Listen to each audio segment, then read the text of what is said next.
Hello बच्चों, आज हम बात करेंगे प्रश्नावली 1C की।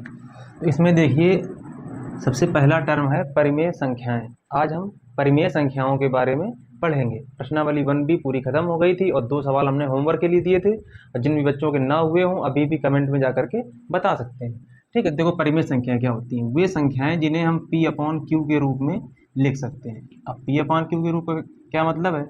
P/Q के रूप का मतलब है कि अंश बटे हर, मतलब कोई भी संख्या है जिसको हम अंश में कुछ लिख लें और हर। लेकिन देखो इसमें एक शर्त है। इसमें क्या शर्त है कि Q not equal to zero. Q कभी भी ज़ीरो नहीं हो सकता। अब क्यों नहीं ज़ीरो हो सकता, देखो ये समझिए कि अगर मान लो ज़ीरो हो गया तो देखो ज़ीरो का P में भाग करेंगे तो आएगा क्या? अगर हम जीरो में P बार भाग करेंगे, ठीक है, तो देखो P का गुणा जीरो में होगा तो क्या आ जाएगा? जीरो। घटाएंगे तो फिर से क्या आ जाएगा? P। फिर P बार करेंगे फिर जीरो आएगा, फिर घटाएंगे फिर P आएगा। इसी तरह से कभी ना खत्म होने वाली प्रक्रिया लगातार चलती रहेगी। ठीक है, तो इसका मतलब जब भी कोई संख्या इसी से भागफल में आती रहे, कभी भी खत्म ना हो, सेम संख्या आती रहे, तो क्या हो जाता है? वो हमारा मान अनंत हो जाता है। क्या हो जाता है? अनंत, मतलब इनफाइनाइट। ठीक है, इसलिए Q ज़ीरो नहीं हो सकता है। तो ऐसी संख्या जिसे P/Q के रूप में लिख सकें परिमेय संख्या कहलाती है। ठीक, जैसे कोई भी संख्या हो।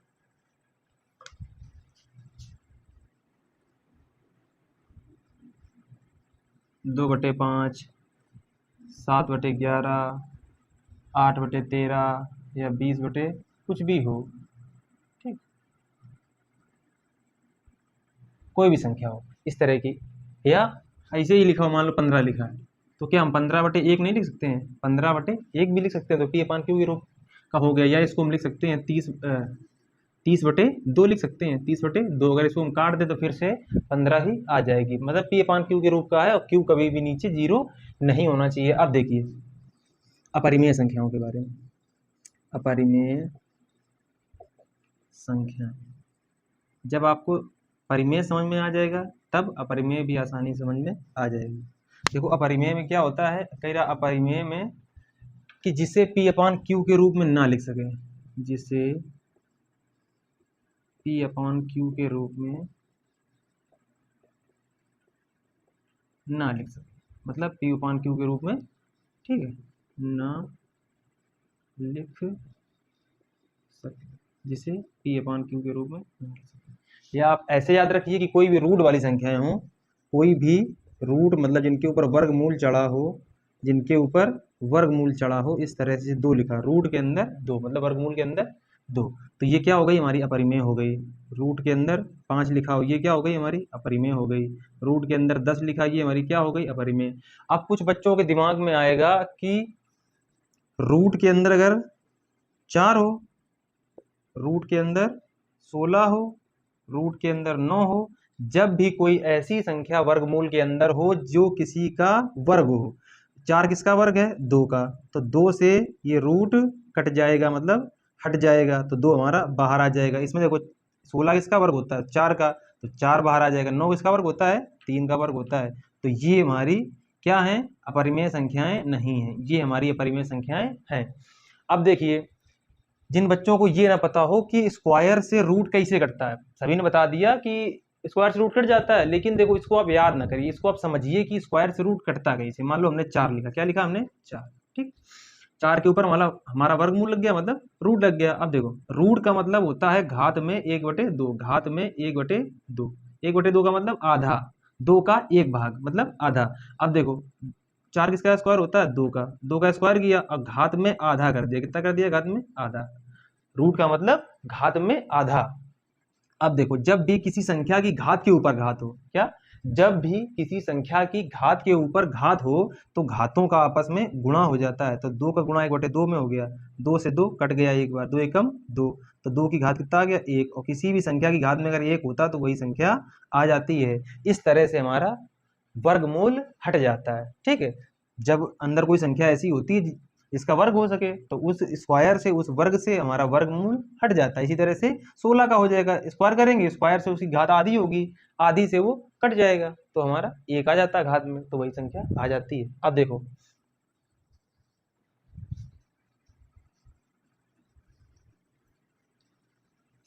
आप किसी को अगर ये लग रहा हो कि अगर हम इसको ये नहीं लिख सकते हैं, रूट जैसे ये हमारा लिखा है कि √2 गुणा √3 बटे √3 बराबर ये हो गया रूट के अंदर 6 बटे √3।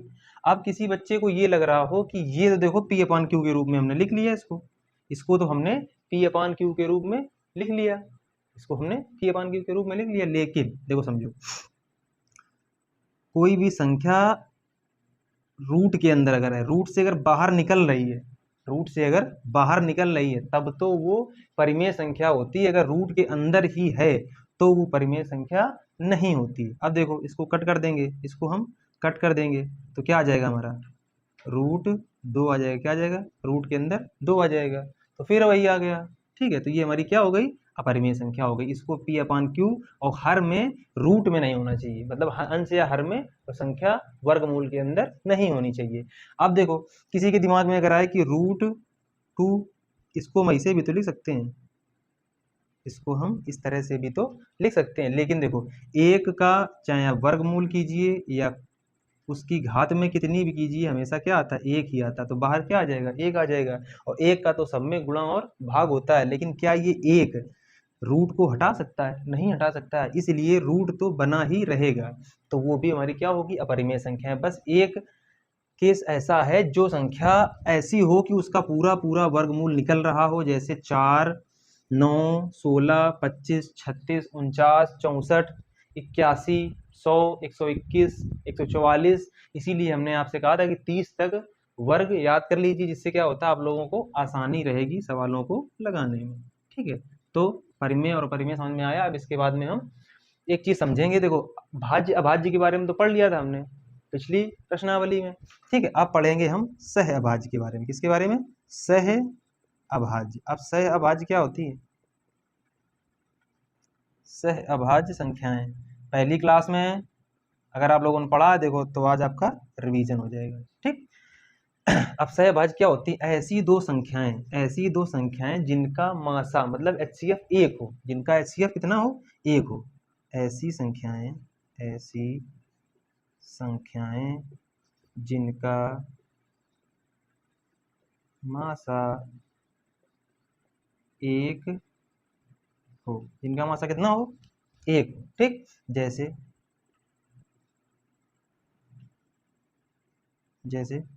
5 और 9, ठीक, 4 और 7।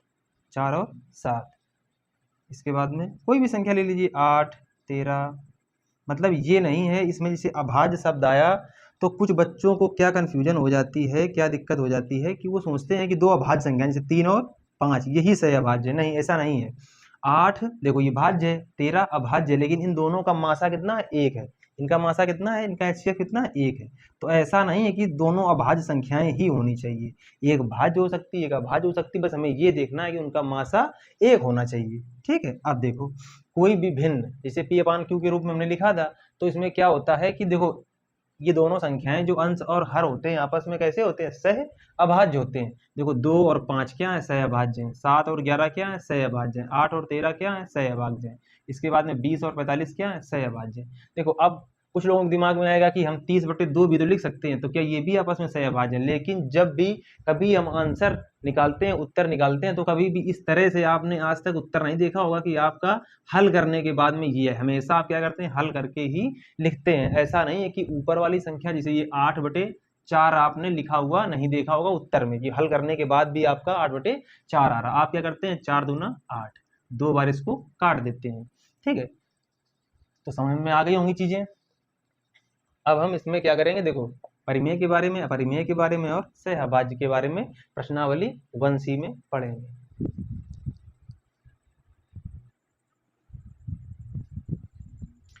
अब देखिए पहला सवाल है हमारा कि सिद्ध कीजिए कि 3√3 एक परिमेय संख्या नहीं है। मतलब इसको हमें अपरिमेय संख्या सिद्ध करना। क्या सिद्ध करना है? कि ये कैसी है? अपरिमेय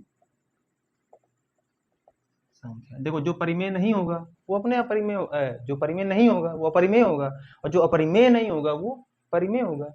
मतलब जैसे हम कह दें कि वह लड़का अच्छा नहीं है, तो मतलब कैसा है?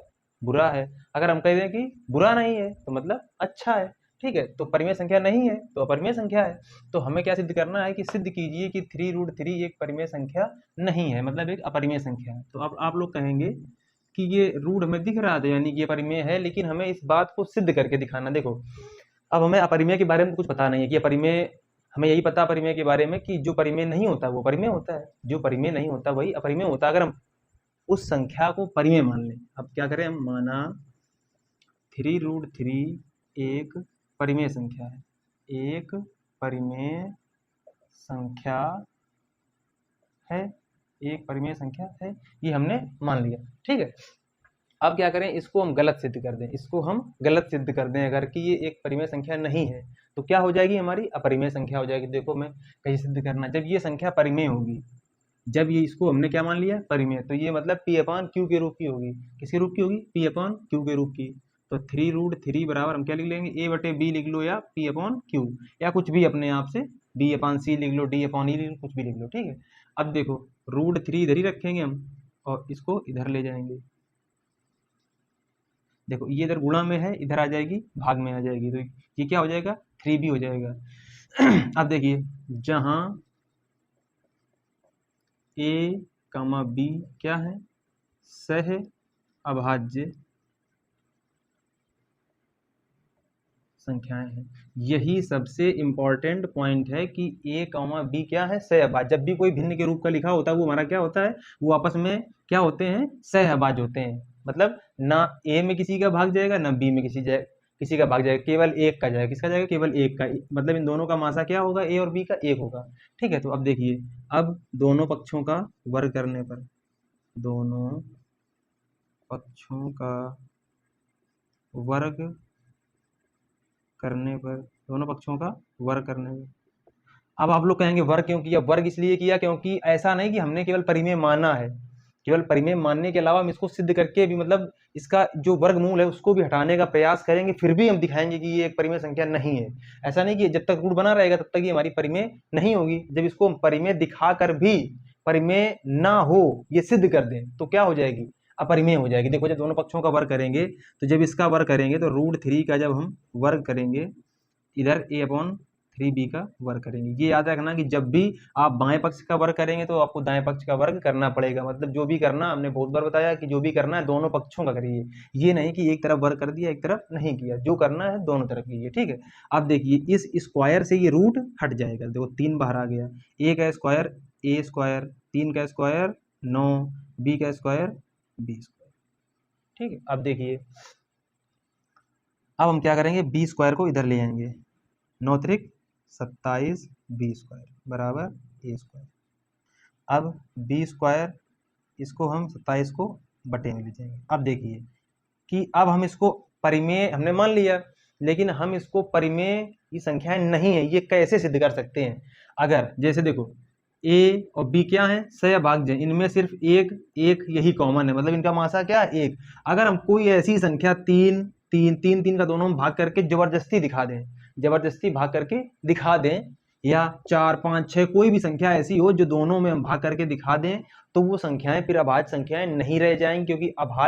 क्योंकि सह अभाज्य संख्याओं की प्रॉपर्टी क्या है, सह अभाज्य संख्याओं की प्रॉपर्टी ये है कि उनका मासा एक होना चाहिए। लेकिन जब 2 से 3 से भाग करके दोनों दिखा देंगे तो 3 मासा हो जाएगा, 4 से करके दिखा देंगे तो 4 मासा हो जाएगा। तो इस तरह से हमारा ये परिमेय नहीं रहेगा, इस तरह से हमारा ये परिमेय नहीं रहेगा।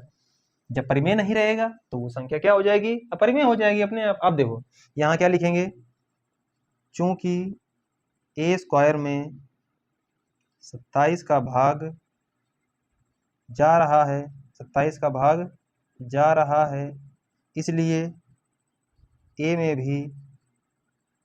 में भी 27 का भाग जाएगा, 27 का भाग जाएगा। अब देखिए आप लोग कहेंगे कहाँ 27 का भाग जा रहा है, देखिए जब भी कोई संख्या इस तरह से बराबर में लिखी हो, b स्क्वायर का कुछ मान आएगा, a का कुछ मान निकालेंगे, b का कुछ मान निकालेंगे। जब 27 से काटेंगे तो दोनों, देखो बीच में अगर बराबर लगा है तो दोनों मान बराबर ही आएंगे। लेकिन हमें ये सिद्ध करके नहीं दिखाना, हमें केवल ये दिखाना है कि a और b में कोई संख्या का भाग करके दिखाना है। ठीक है, तो यहाँ पे हमें मान निकालने की कोई जरूरत नहीं है। मतलब ये देखो कि a स्क्वायर में 27 का भाग जा रहा है तो a में भी 27 का भाग जाएगा। जैसे हम देखो हमने देखा कि 9 में 3 का भाग जा रहा है, तो 9 किसका स्क्वायर है? 3 का, तो 3 में भी 3 का भाग जाएगा। अब देखो यहाँ पे 81 है, 81 में अगर 3 का भाग जा रहा है, 81 में अगर 3 का भाग जा रहा है तो 81 किसका वर्ग है? 9 का, 9 का स्क्वायर है, तो 9 में भी 3 का भाग जाएगा। तो अगर किसी संख्या के वर्ग में भाग जा रहा, वर्ग मतलब 2 बार लिखा होता है, तो उसके एक बार में भी भाग जाएगा, वो तो सीधी सी बात है।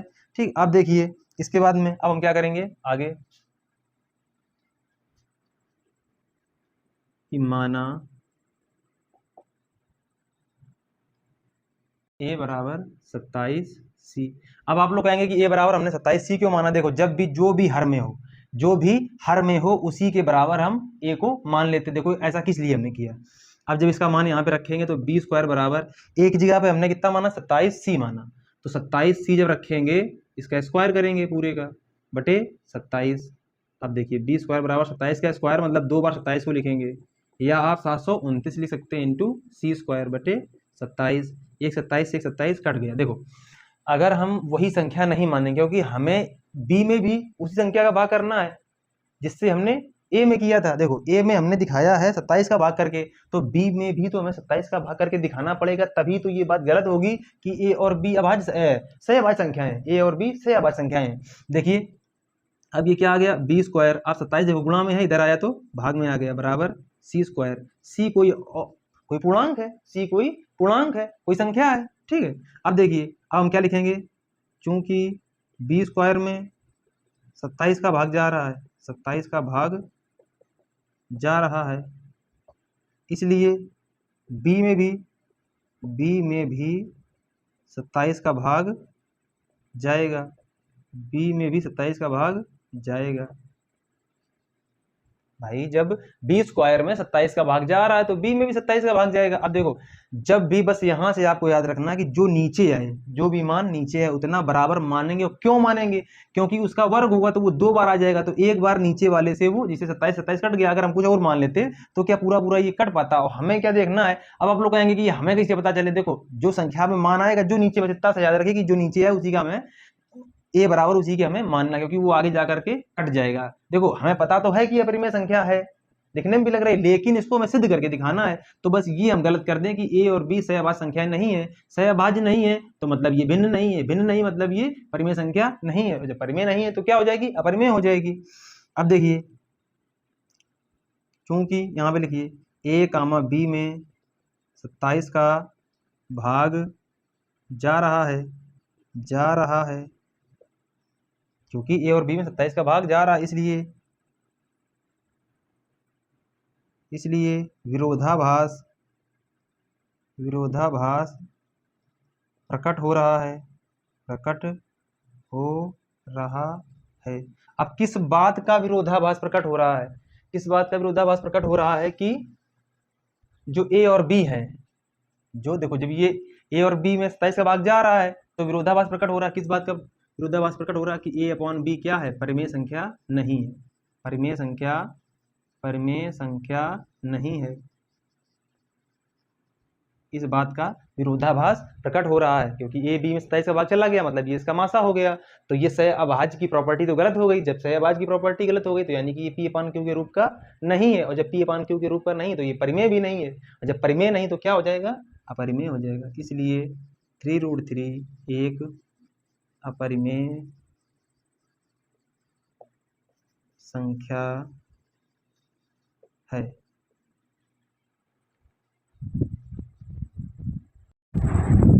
देखिए प्रश्न नंबर 2 में क्या कह रहा है कि सिद्ध कीजिए √5 एक अपरिमेय संख्या है। मतलब √5 को हमें एक अपरिमेय संख्या सिद्ध करना। देखो ये सवाल, इस तरह के सवाल √5 या √3 √7 इस तरह का सवाल हर साल बोर्ड के एग्जाम में पूछा जाता है।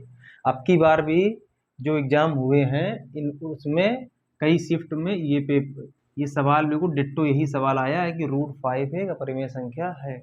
√3 भी आता है, मतलब एक सवाल इस प्रश्नावली से जरूर आता है हर साल किसी न किसी सेट में। अब देखिए इसको किस तरह से करेंगे, इसको भी वैसे करेंगे कि माना √5 एक परिमेय संख्या है। अब किसी के मन में ये डाउट हो कि आप परिमेय संख्या क्यों मानते हैं, आप परिमेय संख्या क्यों मानते हैं, तो परिमेय संख्या इसलिए मानते हैं क्योंकि हम परिमेय मान के और हम इसको गलत सिद्ध कर दें तो यानी कि अपरिमेय ही हमारा हो जाता है। मतलब परिमेय माने और उसको यह सिद्ध कर दें कि ये परिमेय नहीं है तो क्या हो जाएगा, अपरिमेय ही हो जाएगा। अब देखिए परिमेय है अगर ये, तो ये किसके बराबर होगा, a अपॉन बी के बराबर होगा, क्योंकि परिमेय संख्या p अपॉन q के रूप की होती है, जहां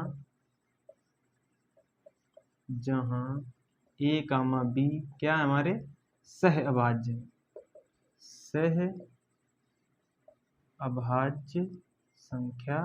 संख्याएं हैं। ठीक है, ये क्या है, हमारी सह अभाज्य संख्याएं हैं।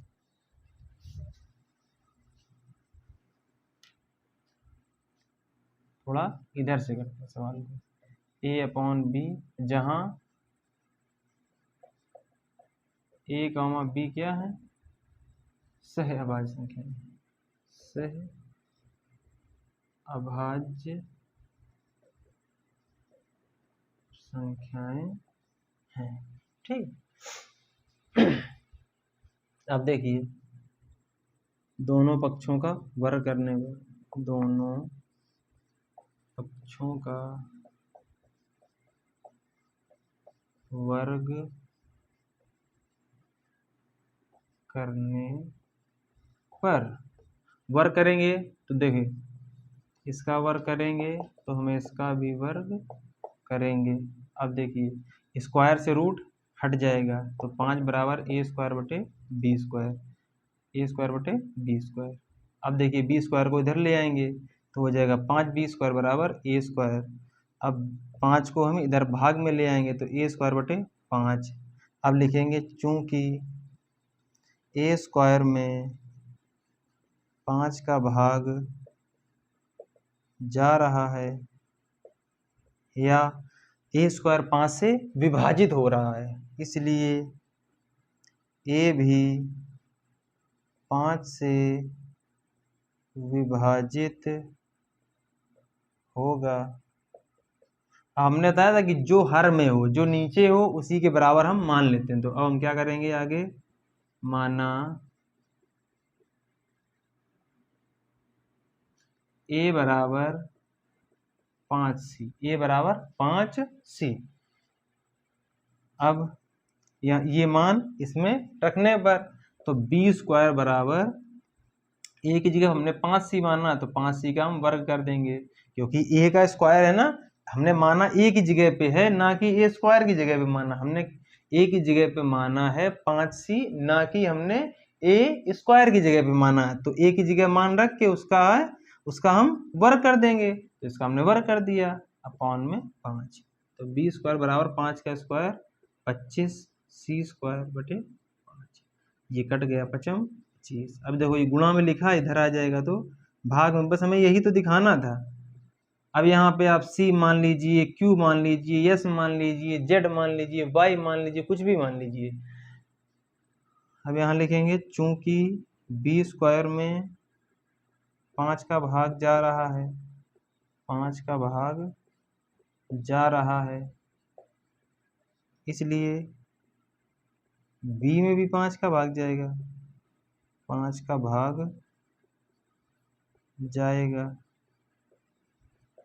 अब देखिए a में भी और b में भी 5 का भाग जा रहा है, यानी कि a और b यहाँ लिखेंगे, अर्थात a कामा b सह अभाज्य नहीं है, सह अभाज्य नहीं है। देखिए भाषा आप कुछ भी लिख सकते हैं, यहाँ आप लिख दीजिए कि a और b में 5 का भाग जा रहा है इसलिए ये सह अभाज्य नहीं है, अतः यह विरोधाभास प्रकट हो रहा है, अतः यह विरोधाभास प्रकट हो रहा है कि क्या विरोधाभास प्रकट हो रहा है कि √5 एक परिमेय संख्या है, एक परिमेय संख्या है। इस बात से क्या हो रहा है, विरोधाभास प्रकट हो रहा है। इसलिए √5 एक अपरिमेय संख्या होगी। इसलिए √5 एक अपरिमेय संख्या होगी। अब जब परिमेय का विरोधाभास प्रकट हो रहा है, मतलब विरोध हो रहा है कि ये परिमेय नहीं है, तो क्या होगी, हमारी अपरिमेय होगी। अब देखिए प्रश्न नंबर 3। प्रश्न नंबर 3 में क्या कह रहा है कि सिद्ध कीजिए कि 3 + 2√5 एक अपरिमेय संख्या है। मतलब हमें इसको अपरिमेय संख्या सिद्ध करना, तो वही करेंगे हम। इसके विपरीत मान लेंगे, इसके उल्टा, मतलब इसको हम मान लेंगे कि माना 3 + 2√5 एक परिमेय संख्या, एक परिमेय संख्या है। ये बात तो सबको समझ में आने लगी कि क्यों मानते परिमेय संख्या, क्योंकि परिमेय मानने के बाद में इसको हम गलत सिद्ध कर देते हैं, इसलिए ये अपरिमेय हो जाती। जब परिमेय नहीं रहेगी तो अपरिमेय अपने आप हो जाएगी। जब ये परिमेय होगी तो ये किसके बराबर होगी, a/b के, a/b के। अब देखिए इसको उधर ले जाएंगे तो 2√5 बराबर a/b - 3। अब देखिए इसके बटे 1 करके हम b ले लेंगे लासा। b हमें क्या मिल जाएगा, एलसीएम मिल जाएगा। दोनों में क्या एलसीएम है, b, या कह लो कॉमन या एलसीएम, b एकम b। अब देखो a का a में कराएंगे तो a, और b का इसमें कराएंगे तो 3b बराबर 2√5। अब देखिए 2 इसमें गुणा में लिखा है तो इधर जाएगा तो भाग में जाएगा, इधर जाएगा तो भाग में जाएगा, तो हो जाएगा 2b।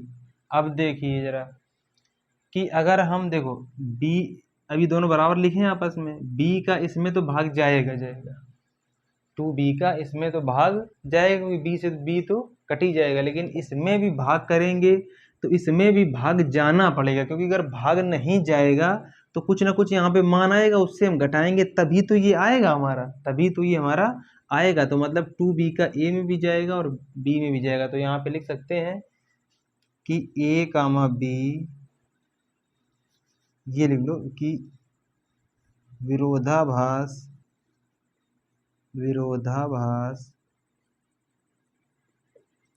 प्रकट हो रहा है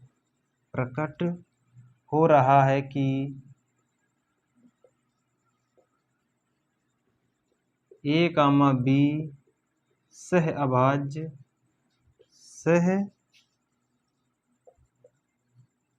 चूंकि विरोधाभास प्रकट हो रहा है कि a, b सहअभाज्य संख्याएं हैं, सहअभाज्य संख्याएं हैं। इसलिए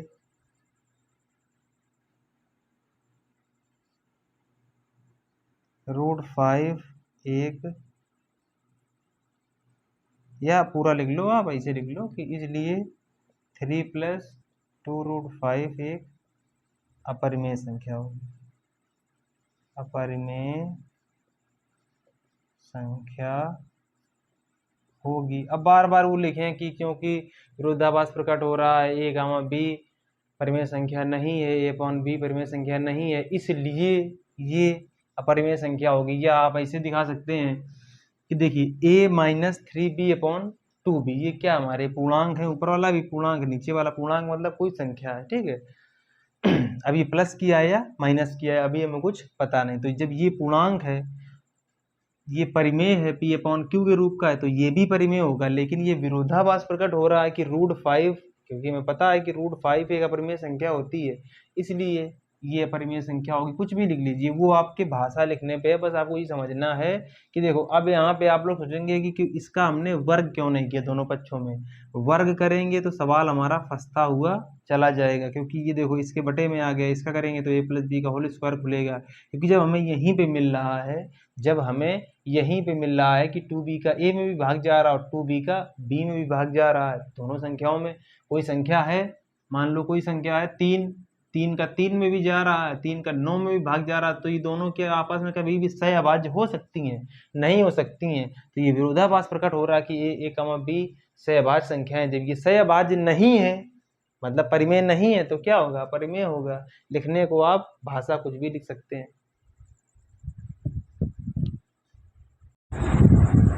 अब देखिए प्रश्न नंबर 5 में क्या कह रहा है कि यदि रूट 2 एक अपरिमेय संख्या है, मतलब परिमेय नहीं है, तो सिद्ध कीजिए कि 2 प्लस रूट 2 एक परिमेय संख्या नहीं है। तो हम क्या करेंगे, माना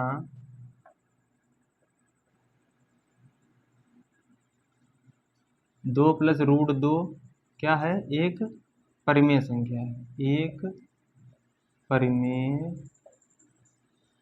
संख्या है। तो 2 प्लस रूट 2 प्लस रूट 2 बराबर क्या हो जाएगा, a बटे b हो जाएगा। अब देखिए इसको उधर ले जाएंगे तो a बटे b माइनस 2। अब देखिए सवाल में दिया गया है कि रूट 2 एक अपरिमेय संख्या है, तो सिद्ध कीजिए कि 2 प्लस रूट 2 एक परिमेय संख्या नहीं, मतलब अपरिमेय संख्या है। अब देखिए कि यहाँ a बटे b माइनस रूट 2 एक परिमेय संख्या है, एक परिमेय संख्या है, लेकिन रूट 2 एक अपरिमेय संख्या है, दिया है, ये हमें दिया है, इसलिए विरोधाभास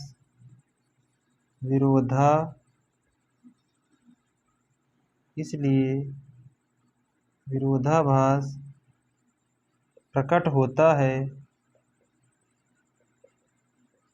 इसलिए विरोधाभास प्रकट होता है, क्योंकि देखो ये हमारी क्या परिमेय संख्या है, और लेकिन सवाल में दिया गया है कि रूट 2 एक अपरिमेय संख्या है, इसलिए इन दोनों में क्या हो रहा है, विरोधाभास प्रकट हो रहा है। अतः 2 प्लस रूट 2 एक अपरिमेय संख्या है, अपरिमेय संख्या है। अब देखिए किसी के अगर समझ में ना आया हो कि ये कैसे क्या हो गया, तो देखिए समझिए कि ये ये संख्या दी गई है कि ये अपरिमेय है, और ये हमारा क्या हमने माना कि ये परिमेय है, तो ये अपरिमेय ये परिमेय क्या परिमेय अपरिमेय दोनों बराबर हो सकते हैं कभी? क्या कोई संख्या परिमेय भी हो सकती है और अपरिमेय भी हो सकती है? ऐसा कभी भी नहीं हो सकता है। तो ये क्या हो रहा है, विरोधाभास प्रकट हो रहा है, ये विरोधाभास प्रकट हो रहा है, इसलिए 2 प्लस रूट 2 क्या होगी, एक अपरिमेय संख्या होगी। अब देखिए प्रश्न नंबर 6 का पहला सवाल है कि 1/√2 एक अपरिमेय संख्या है, ये हमें सिद्ध करना है। तो देखो हम क्या करेंगे, माना 1/√2 बराबर a बटे b, मतलब ये परिमेय संख्या है, परिमेय संख्या एक स्टेप कम कर दी गई उसकी, जब ये परिमेय संख्या होगी तो ये 1/b के बराबर होगी।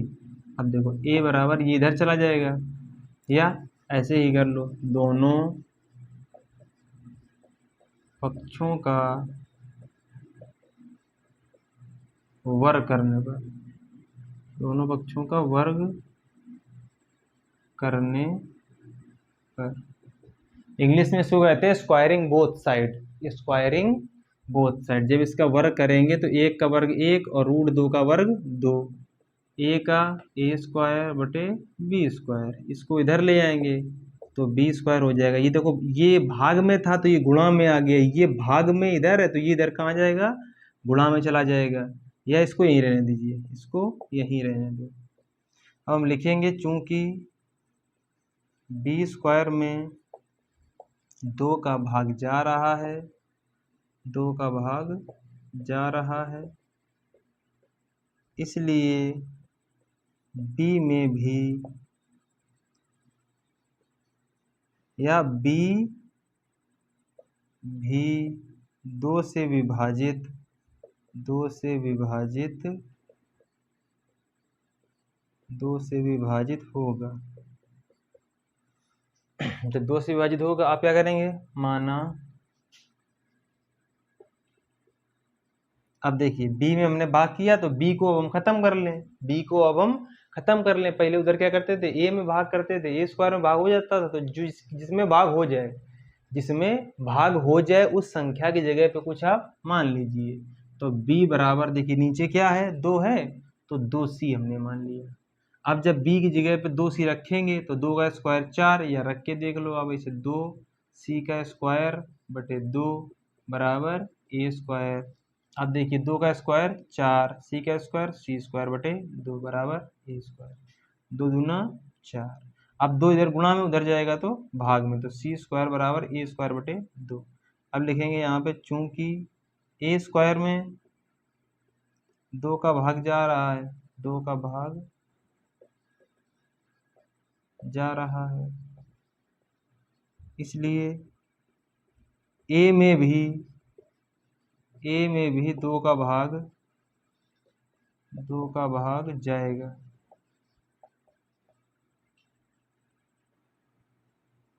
अतः a, b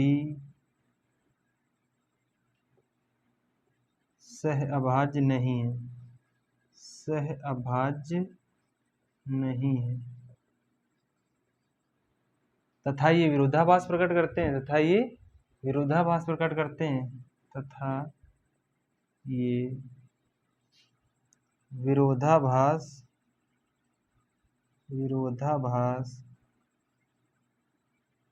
प्रकट करते हैं। इसलिए